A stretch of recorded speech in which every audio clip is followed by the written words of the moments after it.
This is R.K. Shukla, ex-faculty of Akash Institute as well as ILN.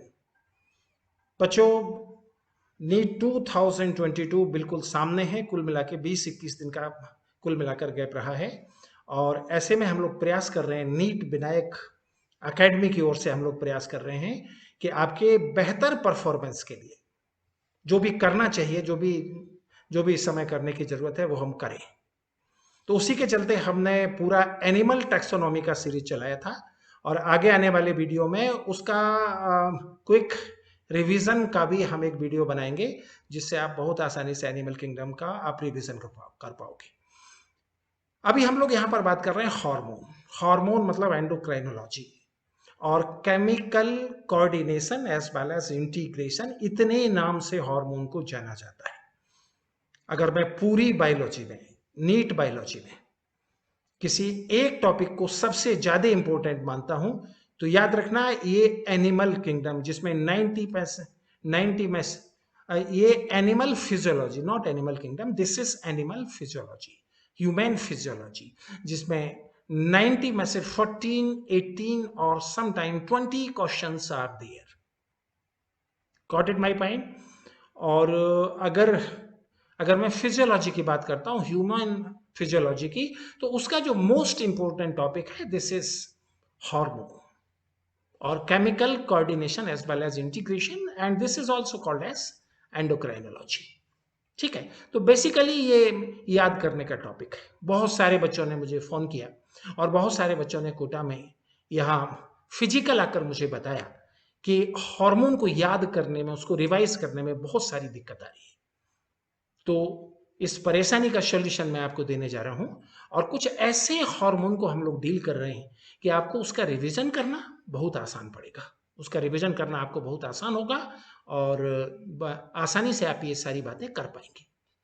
Could you follow my point? और एक बात यहाँ पे और याद रखना है, कोटा में हमारा offline class as well as online class Kunhadi पे हम लोग चालू करने वाले हैं अगले हफ्ते से। तो ऑनलाइन या ऑफलाइन कुछ भी आप ज्वाइन करना चाहते हो आप ज्वाइन कर सकते हो। Got it? So this is R K Shukla at NEET Vinayak YouTube channel. अगर अभी तक आपने हमारे चैनल को सब्सक्राइब नहीं किया है तो सब्सक्राइब करें, शेयर करें और अच्छे अच्छे कमेंट करें। Okay, all the best. चलिए, अभी हम लोग बात कर रहे हैं किसके बारे में? केमिकल कंट्रोल एंड कोऑर्डिनेशन के बारे में। This is R K Shukla at NEET Vinayak YouTube channel. अगर अभी तक आपने हमारे चैनल को सब्सक्राइब नहीं किया है तो सब्सक्राइब करेंगे और उसको शेयर करेंगे और अच्छे अच्छे कमेंट भी करेंगे। ठीक है, आगे भी ऐसे बहुत सारे वीडियो मैं आपके लिए बनाने वाला हूं और आपके एग्जामिनेशन के पहले मैं बहुत सारे ऐसे वीडियो बनाने वाला हूं जिससे नीट 2022 में बायोलॉजी को बेहतर करने में आपको बहुत सहायता मिलेगी। ठीक है, अब देखो, सबसे पहले जो क्वेश्चन आते हैं हार्मोन्स के ऊपर, वो कहां से आते हैं? उसमें हार्मोन्स का केमिकल नेचर आपको जानने की जरूरत होती है, क्योंकि केमिकल नेचर के बेस पर हार्मोन की फिजियोलॉजी होती है और फिजियोलॉजी में से बहुत सारे क्वेश्चन हमको मिलते हैं। ठीक है, so basically hormones are categorised on the basis of chemical nature. Hormones are categorised into 4 category. देखो, सबसे पहला कैटेगरी कौन सा है? स्टीरॉयडल हार्मोन है। और स्टेरॉयडल हार्मोन में कौन कौन से हार्मोन आते हैं? Adrenal cortical hormone just like aldosterone, cortisone and adrenal androgen. और उसके अलावा gonadal hormone just like testosterone, estrogen and progesterone जैसे हार्मोन किसमें आते हैं? Steroidal hormone. फिर सेकंड कैटेगरी है आयोडोटायरोसिन। टायरोसिन एक तरह का अमीनो एसिड है। अगर टायरोसिन के साथ में अमीनो एसिड जुड़ जाए then this content is called as आयोडोटायरोसिन।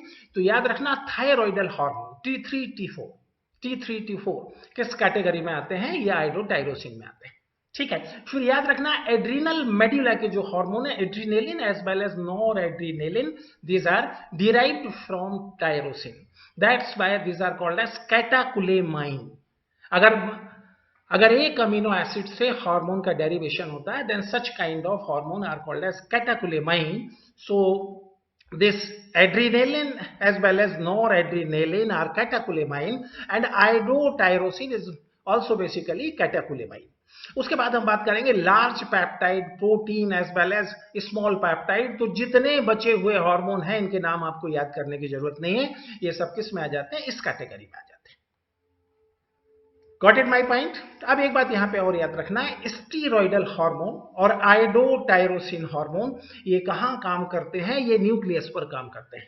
और इनका न्यूक्लियस कहां और इनका जो रिसेप्टर है वो कहां पाया जाता है, it is found on the nuclear membrane and such kind of receptor are called as intracellular receptor. और ये कहां काम करते हैं, डीएनए या जीन में न्यूक्लियस पर काम करते हैं, steroidal hormone as well as iodotyrosine hormone.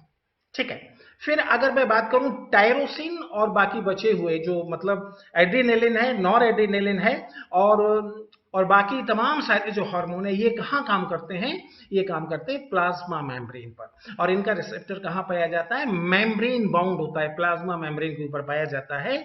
और ये खुद काम नहीं करते, ये secondary messenger like cyclic AMP, IP3 और CA++ पर काम करते हैं। ये दोनों इंफॉर्मेशन आपके लिए बहुत काम का है, अच्छी तरह से याद रखना है। ठीक है, उसके बाद हम फिर अगले डायग्राम पर जाएंगे।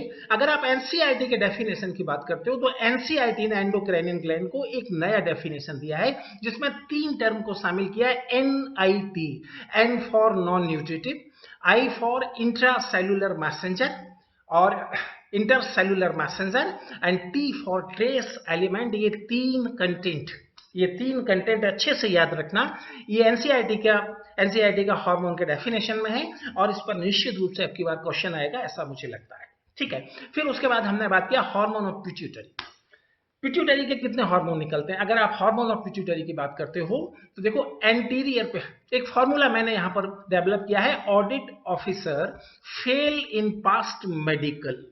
सेंटर लाइन पर जाएंगे जहां पर अब अभी मेरा कर्सर है, audit officer fail in past medical. इसमें याद रखना audit officer for posterior pituitary, these are the ADH और वैसोप्रेसिन और ऑक्सीटोसिन और पिटोसिन। याद रखना इन दोनों हार्मोन का सिंथेसिस कहां होता है, हाइपोथैलेमस में होता है। और इनका रिलीज कहां से होता है, पोस्टीरियर पिट्यूटरी से होता है। That's why these hormones are considered as posterior pituitary hormone, otherwise basically these are the hormone of hypothalamus. फिर हम बात करें एंटीरियर पिट्यूटरी, तो एंटीरियर पिट्यूटरी से कितने हार्मोन निकलते हैं, कुल मिलाकर 6 हार्मोन यहां से निकलता है। फॉर्मूला याद रखेंगे, फेल इन पास्ट। ऐसे बहुत सारे फॉर्मूले आपको मैंने बताए हैं और मेरे फॉर्मूला में केवल कैपिटल लेटर आपको याद रखना है, स्मॉल लेटर का कोई भी मतलब नहीं होता। तो F का मतलब FSH, L का मतलब LH, P for prolactin, A for ACTH, S for STH और growth hormone and T for TSH। Understand? And medical for intermediate pituitary hormone, this is MSH और मिलेनोसाइट स्टिमुलेटिंग हार्मोन। तो ये formula निश्चित रूप से आपको याद रखना है और पिट्यूटरी का हार्मोन याद रखने में ये फॉर्मूला आपको बहुत सपोर्ट करेगा। फिर थोड़ा सा बात करेंगे डिसऑर्डर ऑफ थायराइडल ग्लैंड। देखो इसमें हार्मोन में सबसे ज्यादा क्वेश्चन कहां से आते हैं, सबसे ज्यादा क्वेश्चन आते हैं हार्मोन के फंक्शन और डिसीज के बारे में। उनके बारे में हम लोग सेपरेटली बात करने वाले हैं, बहुत डिटेल में बात करने वाले हैं। ठीक है, अगर मैं डिसऑर्डर ऑफ थायराइड ग्लैंड की बात करूं तो एक फॉर्मूला याद रखना, CM है गधा। क्यों गधा है, क्योंकि पैग लेता है। फिर कैपिटल लेटर आपको याद रखना है, CM है गधा, this is hypothyroidism, means thyroxine की कमी से होने वाला डिसीज, और पैग हाइपरथायरॉइडिज्म। ठीक है, तो याद रखना C for cretinism, M for myxoedema, H for Hashimoto और auto immune disorder, basically this is thyroidal suicide, and G for goitre. अगर आप हाइपर थायराइड की बात करते हो तो याद रखना P for Plummer's and E for exophthalmic goitre और ग्रेव डिसीज। ठीक है, फिर हम आगे बढ़ते हैं, थोड़ा सा बात करते हैं हार्मोन ऑफ एड्रिनल कॉर्टेक्स। अगर आप बात करते हो हार्मोन ऑफ एड्रिनल कॉर्टेक्स के बारे में तो एक फॉर्मूला आपको याद रखना है, गफूर, GAFUR, गफूर महात्मा गांधी से मिले। फिर अगेन आपको याद रखना है only capital letters are there. तो जी का मतलब क्या हो जाएगा, जोना ग्लोमेरुलोसा। ये एड्रिनल कॉर्टेक्स का आउटर मोस्ट एरिया है जहां से कौन सा हार्मोन निकलता है, M for mineralocorticoid, M for mineralocorticoid और इसका एग्जांपल हो जाएगा aldosterone. F for zona fasciculata, this is intermediate part of adrenal cortex और यहां से हार्मोन निकलता है, G means glucocorticoid. Example is cortisol. And R for Juna reticularis. R for reticularis, यहां से कौन सा हार्मोन निकलता है? S for sex steroid. और इसका एग्जाम्पल हो जाएगा एड्रिनल एंड्रोजन. फिर उसके बाद हम बात करेंगे ये हार्मोन, अलग अलग हार्मोन के फंक्शन के बारे में बात करेंगे. तो एक खास डिजाइन से हम बात करने वाले हैं जिससे हार्मोन के फंक्शन को याद करना आपको बहुत आसान पड़ेगा. हमारी पहली हेडिंग है hormonal control on metabolic activity. बहुत सारी मेटाबॉलिक एक्टिविटी हमारी बॉडी में होती हैं और उनको 4-5 हार्मोन कुल मिलाकर काउंट करते हैं, उनको कंट्रोल करते हैं. तो सबसे पहले हम बात करते हैं बेसल मेटाबॉलिक रेट. इसका मतलब आप लोग जानते हो, this synthetic as well as degradable all kind of activity collectively called as basal metabolic rate. तो याद रखना, basal metabolic rate glucose, lipid and protein metabolism, इसको कंट्रोल करने वाला हार्मोन कौन सा है? T3 T4 ट्राई आइडोथायरोनिन और टेट्रा आइडोथायरोनिन और थायरोक्सिन कहां से निकलता है? थायराइड से. अगर हम बात करें ग्लूकोनियोजेनेसिस, नियोजेनेसिस का मतलब क्या है? फैटी एसिड या अमीनो एसिड से ग्लूकोज का बनना. Lipolysis, proteolysis means degeneration of lipid as well as protein and inhibits cellular uptake and utilization of amino acid. ये सारे काम कौन करेगा? cortisol, and it is released from adrenal cortex. फिर उसके बाद सिंथेटिक और anabolic effect on protein and carbohydrate, ये काम कौन करेगा? टेस्टोस्टेरोन और टेस्टिस. और उसके बाद शुगर मेटाबॉलिज्म, जैसा कि आपको मालूम है इंसुलिन और ग्लूकेगॉन. इंसुलिन क्या करता है? शुगर को ब्लड प्लाज्मा से हटाता है जबकि ग्लूकोज उसमें ऐड करता है. And both of them are released from pancreas. ठीक है. उसके बाद हम बात करेंगे hormonal control on mineral metabolism. ठीक है. तो इसमें आपको याद रखना है reabsorption of Na water and excretion of K+ and phosphate, maintenance of electrolyte, body fluid volume, osmotic pressure and BP. All these characters are controlled by aldosterone, which is basically mineralocorticoid secreted from adrenal cortex. ठीक है. उसके बाद देखना है maintenance of water and electrolyte balance. It is controlled by T3 and T4. These are the hormone of thyroid. उसके बाद decrease of calcium in blood stream. Blood stream में से कैल्शियम को डिक्रीज करने का मतलब क्या है? उसे बून में पहुंचाना. ये कौन करता है? थायरोकैल्सिटोनिन. कहां से निकलता है? थायराइड की पैराफॉलिकुलर सेल से. और उसके बाद increase of calcium in blood stream, इसका मतलब बोन से कैल्शियम को निकालना, एलिमेंट्री कैनाल और नेफ्रॉन में कैल्शियम के एब्जॉर्प्शन को बढ़ाना. और ये काम कौन करता है? Parathyroidal hormone which is secreted from parathyroid. ठीक है. फिर उसके बाद हम बात करेंगे हार्मोनल रेगुलेशन ऑन सर्कुलेशन. देखो जिस तरह से हम इनको तैयार कर रहे हैं, इस तरह से थोड़ा सा आप प्रयास करोगे तो सारे हार्मोन की एक्टिविटी आपको याद हो जाएगी, आपके कंट्रोल में आ जाएगी और बहुत देर तक उसे आप याद रख पाओगे. ठीक है. सर्कुलेशन में सबसे पहले हमने लिया है आरबीसी फॉर्मेशन. तो आरबीसी फॉर्मेशन के लिए 2 हार्मोन का जरूरत होता है, erythropoietin from kidney and cortisol from adrenal cortex. BP को इंक्रीज करने के लिए, बीपी को बढ़ाने के लिए, अगर आपकी बॉडी का बीपी डाउन हो रहा है, ब्लड प्रेशर डाउन हो रहा है, तो उसको इंक्रीज करने के लिए 2 हार्मोन का जरूरत है. रेनिन जो कि किडनी से निकलता है एंड एल्डोस्टेरोन कहां से निकलता है? Adrenal cortex. और अगर आपका ब्लड प्रेशर बढ़ रहा है, उसको कम करने की जरूरत है, तो आपको किसकी जरूरत है? ANF of atrium of heart, atrial natriuretic factor. Cardiovascular means heart and kidney के फंक्शन के लिए कॉर्टिसोल की आवश्यकता है जो कि एड्रिनल कॉर्टेक्स से निकलता है. और बॉडी टेम्परेचर को कंट्रोल करने के लिए मेलेटोनिन की आवश्यकता है जो कहां से निकलता है? पीनियल ग्लैंड से. फिर हम उसके बाद बात करेंगे hormonal control on immune system. ठीक है. इसमें कौन कौन सा एक्टिविटी है? Differentiation of T lymphocyte, and T lymphocyte is a part of cell mediate immunity. And second one, promote production of antibody. This is humoral immunity antibody और AMI. Immune system में हमने बात किया है इनके बारे में डिटेल में. और इनके लिए 2 हार्मोन की जरूरत है, मेनली थाइमोसिन ऑफ थाइमस, और इसका जो एसेसरी हार्मोन है this is melatonin of pineal gland. हालांकि अगर दोनों में से एक हार्मोन को आपको सिलेक्ट करने की जरूरत है then it will be thymosin. ठीक है. और उसके बाद immune suppression and inflammation. What's the meaning of immune suppression? उसका मतलब अपनी बॉडी की सेल को इम्यून अटैक से बचा कर रखना। ये काम कौन करता है? Cortisol of adrenal cortex. फिर हम बात करेंगे hormonal control on the male reproductive activity. इसमें क्या क्या आता है? Development, maturation and function of male accessory organ like epididymis, vas deferens, seminal vesicle, prostate and urethra. उसके अलावा stimulate muscular growth, then development of secondary sexual character of male like facial, axial, pubic hair, aggressiveness and low pitch of voice, and male sexual behavior means libido.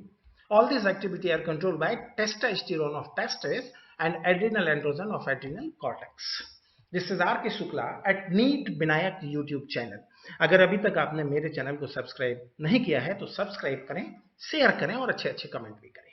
ठीक है, ऐसे ही video मैं आपके लिए बनाता रहूंगा और आपके एग्जामिनेशन तक लगभग हर दिन एक इस तरह का वीडियो आपको मिलने वाला है, जिससे आप टॉपिक का क्विक रिवीजन कर पाएंगे। अगर अभी तक टॉपिक को आपने नहीं पढ़ा है तो घंटे डेढ़ घंटे में उसे तैयार कर पाएंगे।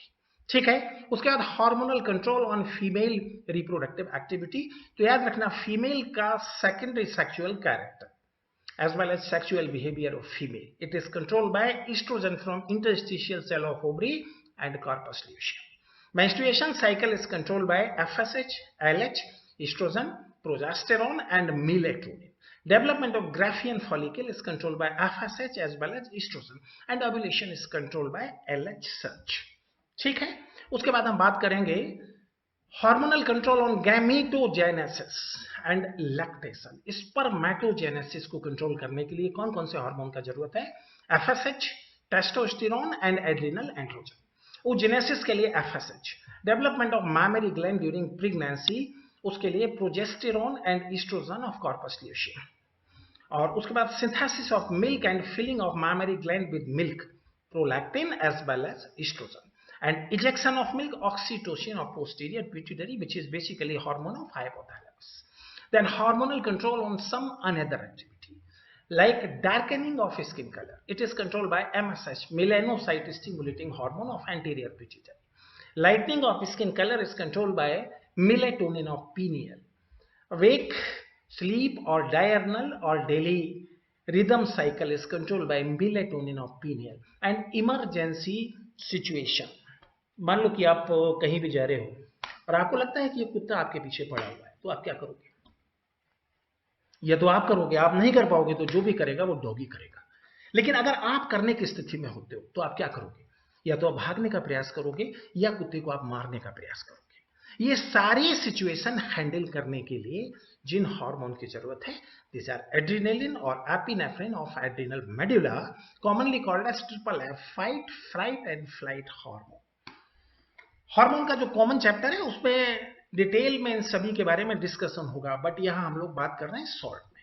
ठीक है, फिर उसके बाद डिसीज एसोसिएटेड टू हार्मोन। अगर आप पोस्टीरियर पिट्यूटरी की बात करते हो, उसका हार्मोन एडीएच और वैसोप्रेशन। उसकी कमी से होने वाला डिसीज क्या है? डायबिटीज इंसिपिडस और पॉलीयूरिया, जिसमें यूरिन की क्वांटिटी बढ़ जाती है। अगर आप एंटीरियर पिट्यूटरी की बात करते हो तो ग्रोथ हार्मोन, अगर उसका हाइपोसिक्रेशन है और चाइल्डहुड में है तो क्या होगा? Pituitary dwarfism. एक बात यहां पे याद रखना, आपकी एक पर्सन की बॉडी में दो तरह से ड्वार्फिज्म हो सकता है। अगर पिट्यूटरी से होता है तो उसका आईक्यू नॉर्मल होगा। अगर थायराइड से होता है विच इज कॉल्ड एज कीरेटिनिस, तो आईक्यू उसका चाइल्डिश रहेगा। ठीक है, और अगर बच्चों में इसका ज्यादा सीक्रेशन होगा तो जाइजेंटिज्म, जस्ट लाइक खली। और अगर इसका एडल्ट में हाइपोसिक्रेशन है देन एक्रोमाइक्रिया, और अगर एडल्ट में हाइपर सिक्रेशन है देन एक्रोमेगाली इन एडल्ट। ठीक है, फिर हम बात करें थायरोक्सिन, हम बात करके आए cretinism, thyroid dwarfism, dwarf with less IQ, myxoedema adult में होगा जिसमें पूरी बॉडी में सूजन जैसी रहेगी, हाशिमोटो और ऑटो इम्यून डिसऑर्डर। थायरोक्सिन की क्वांटिटी बहुत ज्यादा कम हो जाएगी जिससे उसका लाइसोसोम एक्टिव हो जाएगा थायराइड की सेल का, और थायराइडल सुसाइड स्टार्ट हो जाएगा। देन ग्वाइट। उसके बाद बात करेंगे प्लूमर्स, हाइपर सिक्रेशन। प्लूमर्स में क्या होगा? थायराइड में नोड्यूल गठन जैसा बन जाएगा। और एक्सऑप्थैल्मिक ग्वाइटर और ग्रेव डिसीज, इसमें क्या होगा? ऐसा लगेगा जैसे आई बल्जिज हो रही है, आई बाहर निकलना चाहती है। फिर पैराथाइड का हार्मोन है, पैराथायरॉइड का पैराथायरॉइड, जिसमें टिटेनी के जैसा सिम्टम आता है। फिर हम बात कर रहे हैं किसके बारे में, पैंक्रियाज। पैंक्रियाज का हार्मोन इंसुलिन, अगर इसका हाइपोसिक्रेशन है तो डायबिटीज मेलाइटस और शुगर।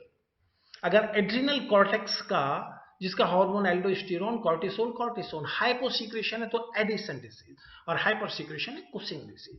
और एड्रिनल कॉर्टेक्स में अगर एड्रिनल एंड्रोजन का हाइपोसिक्रेशन है तो एड्रिनोजेनिटल सिंड्रोम, जिसमें मेल में फेमिनाइन कैरेक्टर और फीमेल में मैस्कुलाइन कैरेक्टर अपीयर होता है।